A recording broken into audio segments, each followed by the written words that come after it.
ठाकरे गटापासून घेतला धडा. राष्ट्रवादीने अजित पवारांवरील टीकेची धार केली तीव्र.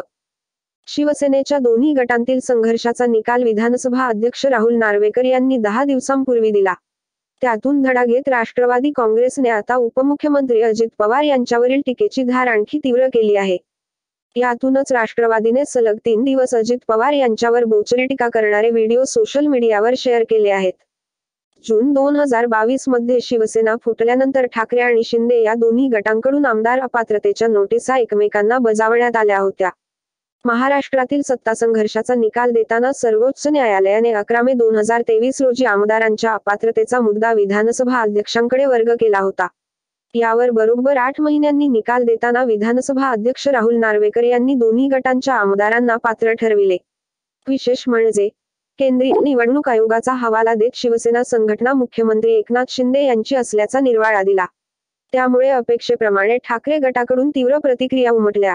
गेल्या वर्षी जुलै महिन्यात राष्ट्रवादी काँग्रेस पक्षात फूट पडल्यानंतर पुन्हा एकदा राष्ट्रवादीच्या अपात्र आमदारांची सुनावणी राहुल नार्वेकर यांच्यासमक्ष सुरू झाली आहे. या सुनावणीचे वेळापत्रक आज शनिवारी जाहीर करण्यात आले. त्यानुसार 29 जानेवारीला दोन्ही गटांकडून लेखी सबमिशन तर 30 जानेवारीला अंतिम युक्तिवाद होणार आहे.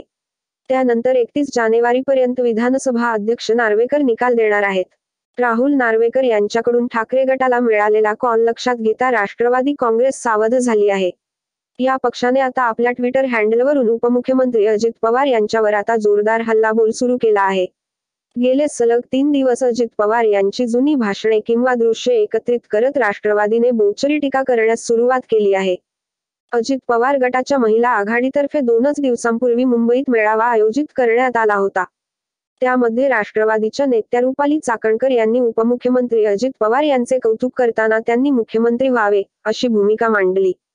मेळाव्याला उपस्थित प्रत्येक महिलेला टोपी देखील देण्यात आली होती. या टोपीवर एकच वादा भावी मुख्यमंत्री अजितदादा लिहिले होते. हाच संदर्भ देत राष्ट्रवादी काँग्रेसने 18 जानेवारी 2024 रोजी एक व्हिडिओ शेअर करत अजित पवार यांची खिल्ली उडवली आहे. या व्हिडिओमध्ये अजित पवार गर्दीत कोणाला शोधताना दिसत आहेत आणि बॅकग्राऊंडला पिंजरा चित्रपटातील "इथं दिसेना तिथं दिसेना" हे गाणे ऐकायला मिळते. भावी मुख्यमंत्री समोरच्या गर्दीत भविष्यातील मुख्यमंत्री पदाची आशा शोधताना दिसत आहेत. जे स्वतःच्या पक्षाचे झाले नाहीत ते विरोधकांच्या बगलेत बसून भविष्याचे स्वप्न पाहत आहेत. तीच बगलघट करत कधी सरकार तुमचाच घात करेल सांगता यायचे नाही. अजूनही वेळ गेलेली नाही. नागपूरच्या संत्र्याचा केशरी गोडवा. तुमचीच कारकीर्द आंबट करण्याआधी सावध व्हा असा इशारा राष्ट्रवादीने दिला आहे. त्यानंतर लगेच दुसऱ्या दिवशी म्हणजेच 19 जानेवारीला आणखी एक व्हिडिओ राष्ट्रवादी काँग्रेसने ट्विट केला आहे. दादांची टीका म्हणजे लईच जहरी शब्द आणि आज हे माझी टीकाकार मूग गिळून गप्प झाले आहेत. ते का आणि कशासाठी असा सवाल करत शरद पवार गटाने म्हटले की अजित पवार यांनी फक्त शब्दच फिरवला नाही तर शरद पवार आणि पक्षाच्या कार्यकर्त्यांचा विश्वास तोडला आहे. शब्द जपून वापरायचे असतात आणि लक्षातही ठेवायचे असतात असा टोलाही राष्ट्रवादी काँग्रेसने लगावला आहे. तर आज शनिवारी जानेवारी 20 क्या हुआ तेरा दादा अशी विचारणा करीत राष्ट्रवादीने आणखी एक व्हिडिओ ट्विट केला आहे.